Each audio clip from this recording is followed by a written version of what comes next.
ಮುದ್ದು ಮಕ್ಕಳೇ, ಇವತ್ತು 3ನೇ ವರ್ಗದ ಗಣಿತ ವಿಷಯದಲ್ಲಿ ಅಧ್ಯಾಯ 4 ವ್ಯವಕಲನ ಈ ಒಂದು ಅಧ್ಯಾಯವನ್ನು ಅಭ್ಯಾಸ ಮಾಡ್ತಾ ಇದ್ದೀವಿ. ಇದರಲ್ಲಿ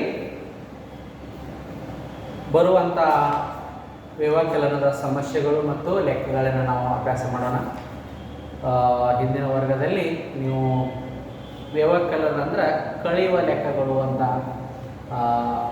ಬೇಸಿಕ್ ಕಲ್ತಿದ್ದೀರಿ. ಇಲ್ಲಿ ಬರುವಂತಹ ಈ ವರ್ಷದ 3ನೇ ತರಗತಿಯಲ್ಲಿ ಬರುವಂತಹ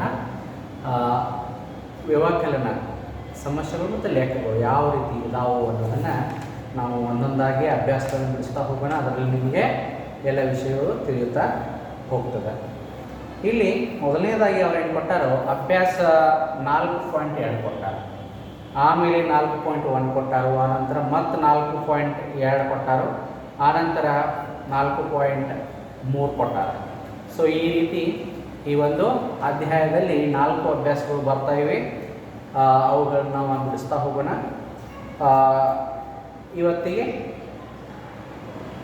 ಇವತ್ತಿನ ದಿನ ನಾವು ಅಭ್ಯಾಸ 4.2 ನೋಡೋಣ.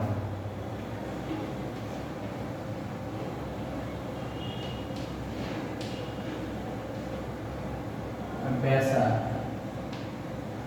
4.2 ಅಂದರೆ ಸಮಸ್ಯೆಗಳು ಕೊಟ್ಟಾರ ಅವರು. ಆ ಸಮಸ್ಯೆಗಳನ್ನ ನಾವೇನು ಮಾಡಬೇಕು, ಬಿಡಿಸ್ಬೇಕು. ಸೊ ಮೊದಲನೇ ಸಮಸ್ಯೆ ಏನಾದ್ರೆ ನೋಡ್ರಿ, ರಕ್ಷಿತಾಳ ಬಳಿ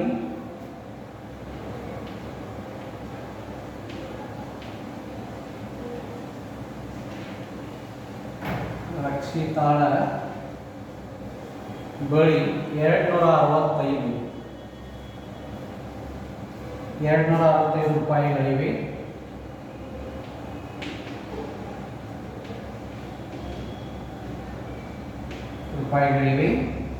ಅಶೋಕನ ಬಳಿ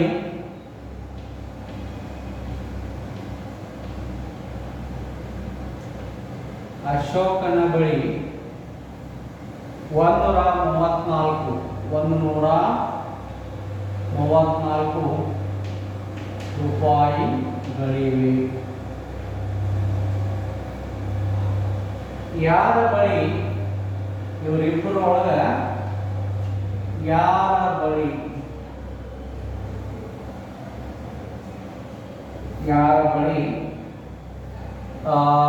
ಹೆಚ್ಚು ಹಣವಿದೆ?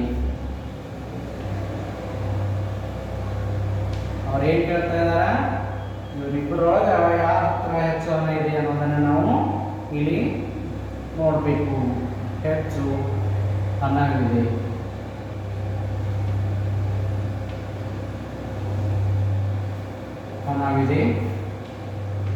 ಹೇಳಿದ್ರು. ಆಮ್ಯಾಗ ಎಷ್ಟು ಹೆಚ್ಚು ಹಣವಿದೆ, ಎಷ್ಟು ಒಟ್ಟ ಟೋಟಲ್ ಎಷ್ಟು ಹೆಚ್ಚಿಗೆ ಅದ ಅಂತ ಕೇಳ. ಎಷ್ಟು ಹೆಚ್ಚು ಹಣವಿದೆ? ಹೆಚ್ಚು ಹಣವಿದೆ. ಈ ಒಂದು ಸಮಸ್ಯೆನ ಕೊಟ್ಟಾರ. ರಕ್ಷಿತಾಳ ಬಳಿ 255 ರೂಪಾಯಿಗಳದಾವ ರಕ್ಷಿತಾಳ ಹತ್ರ. ಅಶೋಕನ ಹತ್ರ ಎಷ್ಟದ? 134. ಯಾರ ಬಳಿ ಹೆಚ್ಚು ಹಣವಿದೆ? ಇಲ್ಲಿ ನೋಡಿದಾಗ ನಿಮ್ಗೆ ಗೊತ್ತಾದ ರಕ್ಷಿತಾಳ ಬಳಿ ಎಷ್ಟದ? 265 ಅದ. ಇಲ್ಲಿ ಅಶೋಕನ ಬಳಿ 134. ಅಂದ್ರೆ ಯಾರ ಬಳಿ ಹೆಚ್ಚದ? 265 ರಕ್ಷಿತಾಳ ಹತ್ರನ ಅದ ಅಂತ ನಮ್ಗೆ ಗೊತ್ತಾಗ್ತದೆ. ನೆಕ್ಸ್ಟ್ ಎಷ್ಟು ಹೆಚ್ಚು ಹಣವಿದೆ ಕೇಳಿದಾರ. ಅಂದ್ರೆ ಎಷ್ಟು ಹೆಚ್ಚಿಗದ? ಇವನ ಹತ್ರ ಇಷ್ಟಿದ್ರ, ಅಕ್ಕಿ ಹತ್ರ ಅಷ್ಟಿದ್ರ, ಇಬ್ಬರು ತೊಳಗ ಇಕ್ಕಿ ಹತ್ರ ಹೆಚ್ಚಿದಾವ ಅಂತ ಹೇಳ್ತೀವಿ ನಾವು. ಆದ್ರೆ ಎಷ್ಟು ಹೆಚ್ಚಿಗದ ಅಂತ ಕೇಳ್ತಾರೆ. ಅದನ್ನು ನಾವಿಲ್ಲಿ ಲೆಕ್ಕ ಮಾಡಿದಾಗ ಗೊತ್ತಾಗ್ತದೆ. ಹೌದಾ? ಅಂದ್ರೆ ಈ ಕಳೆಯುವ ಅಥವಾ ವ್ಯವಕಲನದ ಒಂದು ಸಮಸ್ಯೆಗಳು ಅಥವಾ ಲೆಕ್ಕಗಳನ್ನು ನಾವು ಮಾಡುವಾಗ ಒಂದನ್ನು ನಾವು ನೆನ್ಪಿಡ್ಬೇಕು, ದೊಡ್ಡ ಸಂಖ್ಯೆಯಲ್ಲಿ ಚಿಕ್ಕ ಸಂಖ್ಯೆಯನ್ನು ಕಳಿಬೇಕು. ಅಂದ್ರೆ ನಮಗೆ ಸರಿಯಾದ ಉತ್ತರ ಸಿಗ್ತದ.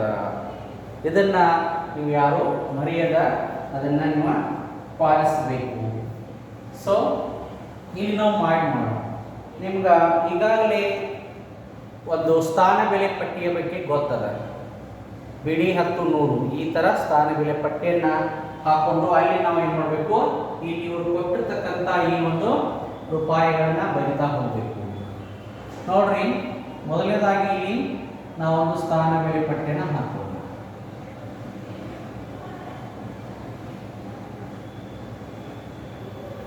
ಓಕೆ, ಅಲ್ಲಿ ಆ ಪುಸ್ತಕದಲ್ಲಿ ಕೊಟ್ಟಾರ ನೋಡ್ರಿ, ಪೇಜ್ ನಂಬರ್ 102 ಅದರೊಳಗೆ ಕೊಟ್ಟಾರ. ಅದನ್ನು ನೀವು ನೋಡ್ಕೊಳ್ರಿ. 1 2 3 ಓಕೆ,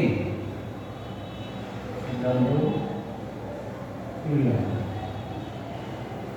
ಈ ಥರ ಇಲ್ಲಿ ನೀವು ಬರೀಬಹುದು. ಬಿಡಿ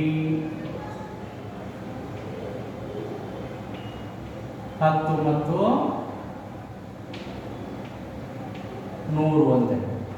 ಇಲ್ಲಿ ನೋಡ್ರಿ, ಮೊದಲನೇದಾಗಿ ದೊಡ್ಡ ಈ ಇಬ್ಬರ ಹತ್ರ ಯಾರು ದೊಡ್ಡದ ನೋಡ್ರಿ, 265 ಮತ್ತು 134. ಇದ್ರೊಳಗೆ ದೊಡ್ಡದು ಯಾವ್ದದ? 265. ಅದನ್ನ ನೀವೇನು ಮಾಡಬೇಕು, ಮೇಲ್ಗಡೆ ಬರೀಬೇಕು.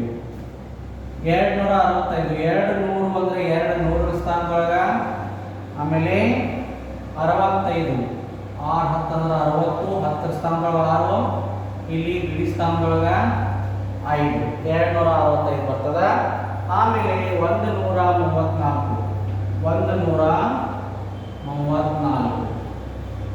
ಇಲ್ಲಿ ನಾವು ಇವನ್ನ ಏನು ಮಾಡಬೇಕು, ಕಳಿಬೇಕು. ದೊಡ್ಡ ಸಂಖ್ಯೆಯಲ್ಲಿ ಚಿಕ್ಕ ಸಂಖ್ಯೆಯನ್ನ ಕಳಿಬೇಕು. ಇದು ದೊಡ್ಡ ಸಂಖ್ಯೆ, ಇದರೊಳಗೆ ಚಿಕ್ಕ ಸಂಖ್ಯೆಯನ್ನ ಕಳೆದ್ರೆ ನಮ್ಗೆ ಏನು ಉತ್ತರ ಸಿಗ್ತದ, ಅದು ಎಷ್ಟು ಹೆಚ್ಚು ಹಣವಿದೆ ಅನ್ನೋದಕ್ಕೆ ಉತ್ತರ ದೊರೀತದೆ. ಸೊ ಇಲ್ಲಿ ಕಳೀರಿ. 5ರೊಳಗೆ 1 ಕಳೆದ್ರೆ ಎಷ್ಟು? ಇವು 5 ಅದಾವ, ಇದ್ರೊಳಗೆ 1 ಕಳಿಬೇಕು, 1 ಬಟ್ಟನ್ನ ತೆಗಿಬೇಕು ಅಂದ್ರೆ ಕಳಿಬೇಕು, ಕಡಿಮೆ ಮಾಡಬೇಕು. ಉಳಿದವು ಎಷ್ಟ? 1 2 3 4. ಸೊ ಈ 5ರೊಳಗೆ 1ಅನ್ನ ಕಡಿಮೆ ಮಾಡಿದ್ರೆ ಉಳಿತಾವು 4. ಸೊ ಆ ರೀತಿ 5ರೊಳಗೆ 4ಅನ್ನ ಕಳೆದ್ರೆ ಇಲ್ಲಿ 1 ಕಳೀರಿ. 6ರೊಳಗೆ 3 ಕಳಿಬೇಕು. ಇವು 6 5 6 ಇದೊಂದು ತೆಗಿರಿ, ಇದೊಂದು ತೆಗಿರಿ, ಇದೊಂದು ಎಷ್ಟು ತೆಗಿಬೇಕು? 3 ಹಿಡಿದಾರ. ಎಷ್ಟು ಉಳಿದು? 1 2 3 ಉಳಿತಾವ. 6ರೊಳಗೆ 3ಅನ್ನ ಕಳೆದ್ರೆ 6 3 ಕಳೆದ್ರೆ ಉಳಿತಾವ ಎಷ್ಟು? 3. 2 1 ಕಳೆದ್ರೆ 1, 2 ಅದಾವ, 1 ಕಳೆದ್ರೆ 1 ಉಳಿತದೆ. ಸೊ 131 ಉತ್ತರ ಬರ್ತದೆ. ಸೊ ಪುಸ್ತಕದಲ್ಲಿ ಉತ್ತರ ಕೊಟ್ಟಿಲ್ಲ. ಸೊ ಇದನ್ನ ನೀವೇನು ಮಾಡಬೇಕು? ಬಿಡಿಸಬೇಕು. ಇಲ್ಲಿ ಬಿಡಿಸಲಾಗಿದೆ, ಅದನ್ನ ಚಿತ್ರ ನೋಡ್ಬಿಟ್ಟು ನೀವು ಅಭ್ಯಾಸವನ್ನು ಮಾಡ್ರಿ. ಇಲ್ಲಿ ಅವರು ಕೆಳಗೆ ಕೊಟ್ಟಾರೆ, ಏನು ಕೊಟ್ಟಾರ ಅವರು? ಹೆಚ್ಚು ಹಣ ಉಳ್ಳವರು ಅಂತ.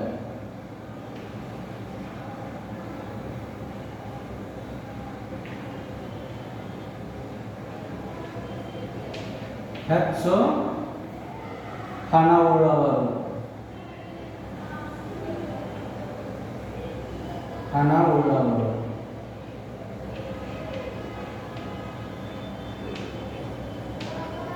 ಹೆಚ್ಚು ಹಣ ಉಳ್ಳವರು ಯಾರ? ಈ ಕೆಳಗೆ ಬರೀತೀವಿ ಉತ್ತರ. ಇನ್ನು ಯಾರು ಬರ್ತಾರ? ಅವರು ಹೆಸರಿನವ್ರದ ರಕ್ಷಿತಾ ಅಂತ ಬರೀಬೇಕು.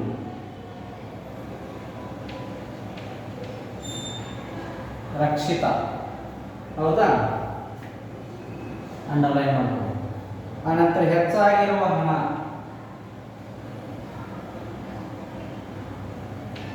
ಹೆಚ್ಚಾಗಿರುವ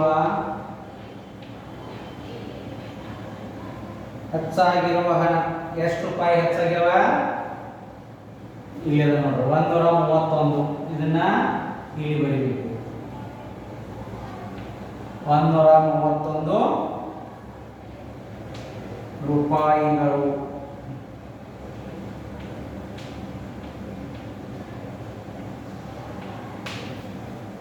ಓಕೆ,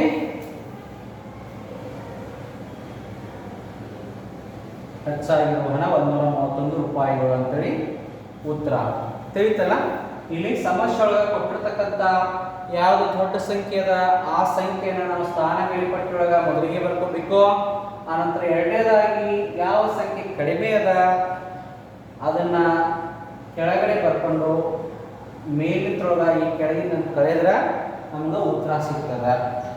ಇದನ್ನ ಆಮೇಲೆ ಹೆಚ್ಚನವ್ರು ಯಾರು ಅನ್ನೋದು ನಮ್ಗೆ ಗೊತ್ತಾಗಿದೆ. ಇವ್ರು ದೊಡ್ಡ ಅಮೌಂಟ್ ಇದ್ದವರು ರಕ್ಷಿತಾ ಅಂತೇಳಿ ಹೆಚ್ಚಾಗಿರುವ ಎಷ್ಟಂದ್ರೆ 131 ರೂಪಾಯಿಗಳು.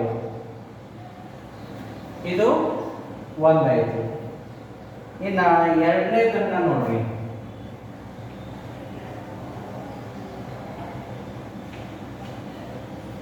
ಎರಡನೇದು ವಿಕಾಸ್.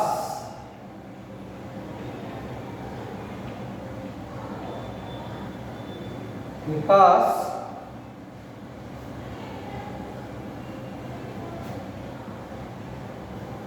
325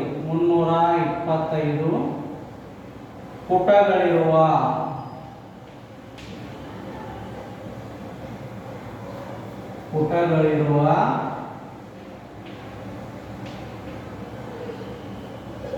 ಪುಸ್ತಕವನ್ನು ಓದುತ್ತಾನೆ. ಪುಟಗಳಿರುವ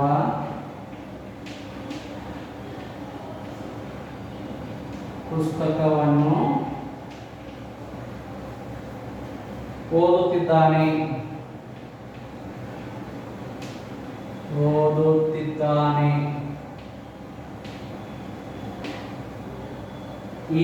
ಈಗಾಗಲೇ 224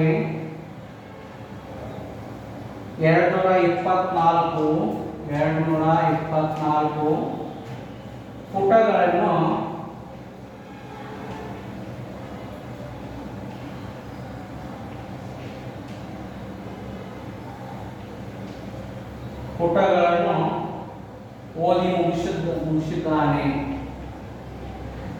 ಓದಿ ಮುಗಿಸಿದ್ದಾನೆ.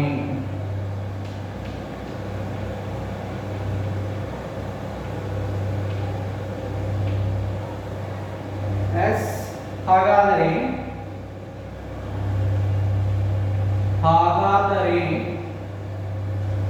ಅವನು ಓದಲು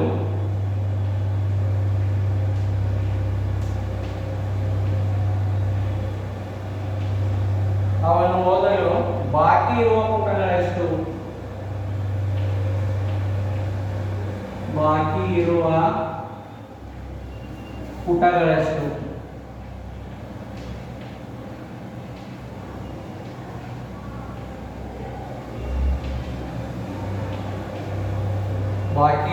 ಪುಟಗಳೆಷ್ಟು ಅಂತ ಕೇಳ್ತಾರ.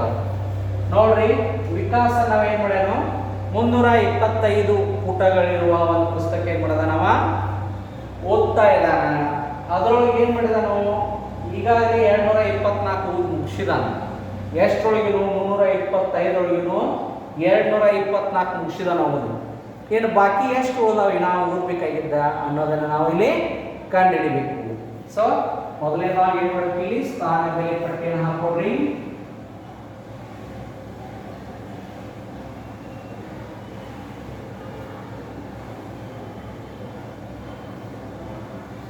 ಒಂದು 2 3 ಇಲ್ಲಿ ಬಿಡಿ ಸ್ಥಾನ, ಇಲ್ಲಿ 10ರ ಸ್ಥಾನ, 3 ಸ್ಥಾನ, ಇಲ್ಲಿ ಬಿಡಿ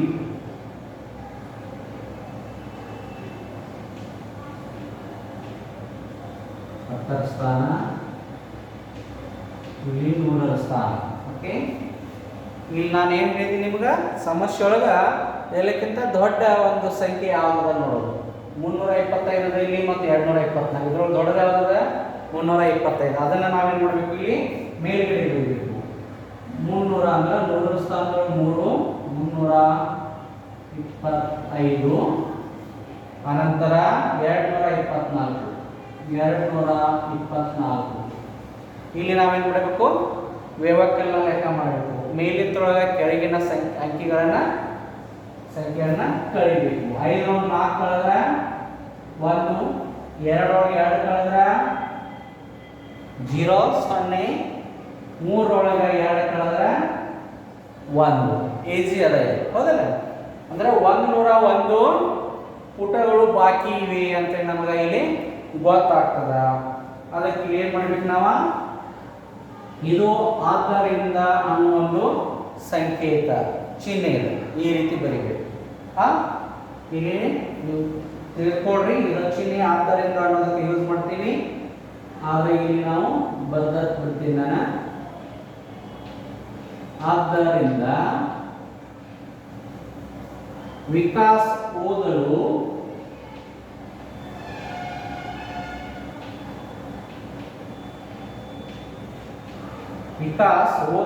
ಬಾಕಿ ಇರುವ ಪುಟಗಳು, ಬಾಕಿ ಇರುವ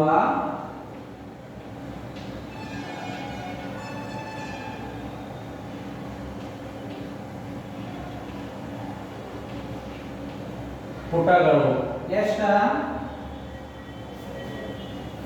101. ಅದನ್ನ ಇಲ್ಲಿ ಬರೀರಿ. 101